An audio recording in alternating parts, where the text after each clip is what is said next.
Bengal update, खबरों की नई सोच। पश्चिम बंगाल की मुख्यमंत्री ममता बनर्जी की अनुप्रेरणा से पश्चिम बंग हिंदी अकादमी व सूचना एवं संस्कृति विभाग की ओर से शुक्रवार को डलहौसी स्थित हिंदी अकादमी सभागार में काव्य सरिता कार्यक्रम का आयोजन किया गया। अंतर्राष्ट्रीय कविता दिवस पर आयोजित कवि सम्मेलन में कवि सिराज खान वातिस, अभिज्ञात राज्यवर्धन, विमलेश त्रिपाठी और उमा झुनझुनवाला ने अपनी अपनी रचनाओं से श्रोताओं को भाव विभोर कर दिया। कवि रावल पुष्प के संचालन में आयोजित काव्य सरिता कार्यक्रम में मुख्य अतिथि के तौर पर उपस्थित थे कोलकाता यूको बैंक के पूर्व मुख्य हिंदी अधिकारी डॉक्टर अजयेंद्र नाथ त्रिवेदी।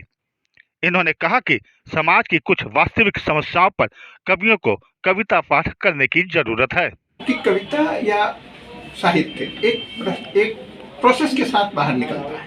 आज कोई एक दुर्घटना हुई, आज कोई एक समस्या आई और वो तुरंत कविता में प्रतिफलित हो जाए, ऐसा संभव नहीं है। आपने गौर किया होगा कि जब ये औद्योगिक क्रांति की समस्या आई, उसके कुछ दिनों के बाद ही वो कविता में आई। कोई समस्या जिसने मनुष्य को प्रभावित किया वो कविता में ना आए, ऐसा संभव नहीं। हमें इंतजार करना पड़ता है, कविता जब उस बात को कहने आएगी तब, और कभी ये घटनाएं जब घट गई होती हैं तब, इसमें एक अंतर होता है। तथापि कुछ चीज़ें ऐसी ज़रूर छूट जाती हैं, जैसे बच्चों के प्रति अत्याचार की खबरें आज भी उतनी ज़्यादा कविता का माध्यम नहीं बनी हैं। इसी के साथ समाज में जो वास्तविक समस्याएं हैं, जो रोजी रोटी की समस्या से अलग हट के भावनात्मक स्तर पर जो बातें हो रही हैं, जिनके कारण अपराध और बहुत तरह की विकृतियां समाज में आई हैं, उन तक कविता नहीं पहुंच पाई है। वहीं कवि रावल पुष्प और पश्चिम बंग हिंदी अकादमी के अधिकारी उत्पल पाल ने बताया कि पश्चिम बंगाल सरकार की हिंदी अकादमी की ओर से कई ऐसे प्रस्ताव दिए गए जिससे हिंदी भाषी बच्चों और विद्यार्थी लाभान्वित होंगे। हिंदी अकादमी राज्य भर के हिंदी भाषी क्षेत्रों में जाकर हिंदी भाषी बच्चे और विद्यार्थियों को आगे बढ़ाने के लिए काम करना शुरू कर दिया है, जो कि मुख्यमंत्री ममता बनर्जी की यह एक सराहनीय कदम है। और अभी नॉर्थ बंगाल जो है सिलीगुड़ी में, वहाँ पे हमने कई कार्यक्रम करवाए। अजय कुमार साहब हमारे सदस्य हैं वहाँ, उन्होंने इस सिर्फ मार्च महीने में 9 से 10 कार्यक्रम करवाए हैं। तो लगातार हमारी जो पश्चिम बंग हिंदी अकादमी है बिल्कुल सक्रियता से हिंदी साहित्य के लिए काम कर रही है, हिंदी भाषियों के बीच जा रही है और लिखने पढ़ने वाले जो भी हैं उनको उत्साहित कर रही है, प्रोत्साहित कर रही है, ये सारे आयोजन कर रही है। और हिंदी के अलावे हम दूसरी भी जो अनुषंगी भाषाएं हैं, जो हमारे राष्ट्र की भाषाएं हैं, उनको भी हम जहां मौका मिलता है वहां साथ लेकर चलते हैं। जैसे अंतर्राष्ट्रीय मातृभाषा दिवस हुआ तो उसमें हमने 6 कवियों में से 6 अलग अलग भाषाओं से कवि लिए थे। राष्ट्रीय स्तर पर हम लघुकथा सम्मेलन भी करवाते हैं साल में एक बार।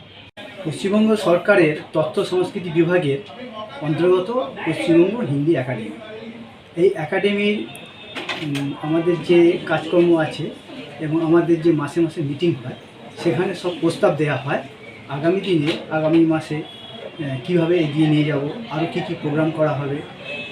এবারে একটা মিটিং ছিল আমাদের 18 তারিখে, ওই মিটিংয়ে সমস্ত মেম্বাররাও তাদের প্রস্তাব দিয়েছেন, আমরাও প্রস্তাব দিয়েছি। বিভিন্ন পশ্চিমবঙ্গের বিভিন্ন জায়গায় যেখানে যেখানে হিন্দি ভাষাভাষী আছে, নর্থ বেঙ্গলের বিভিন্ন জায়গা আছে, বর্ধমান বীরভূমের দিকে বা পূর্ব পশ্চিম বর্ধমানেও আছে, হাওড়া হুগলিতেও আছে। এসব জায়গায় আমরা, এবং হুগলিতে এতে একটা প্রোগ্রাম চলছে, এইসব জায়গায় আমরা হিন্দি একাডেমির মাধ্যমে হিন্দি ভাষার মাধ্যমে যে সাহিত্য এবং হিন্দির যে কবিতা, হিন্দির যে কালচার, সেটাকে আরো বেশি করে ছড়িয়ে দিতে চাইছি। इस अवसर पर कवयित्री व लेखिका उमा झुनझुनवाला की नवीनतम काव्य संग्रह आधे चांद की थकी पुतलियां का लोकार्पण हुआ। हम अपने दर्शकों को यह याद दिला दें कि यूनेस्को ने पहली बार 1999 में पेरिस में अपने 30वें आम सम्मेलन के दौरान 21 मार्च को अंतर्राष्ट्रीय कविता दिवस के रूप में अपनाया था। बंगाल अपडेट के लिए कैमरामैन आकाश कुमार के साथ लखन भारती की रिपोर्ट। तुझे रह रह निहारा कर रहे थे, बस इतने से गुजारा कर तुझे रह रह निहारा कर रहे थे, बस इतने से गुजारा कर रहे थे। वो बरसों बाद मुझसे पूछता है, क्या इशारा कर रहे थे? तुम उस दिन क्या इशारा कर रहे थे?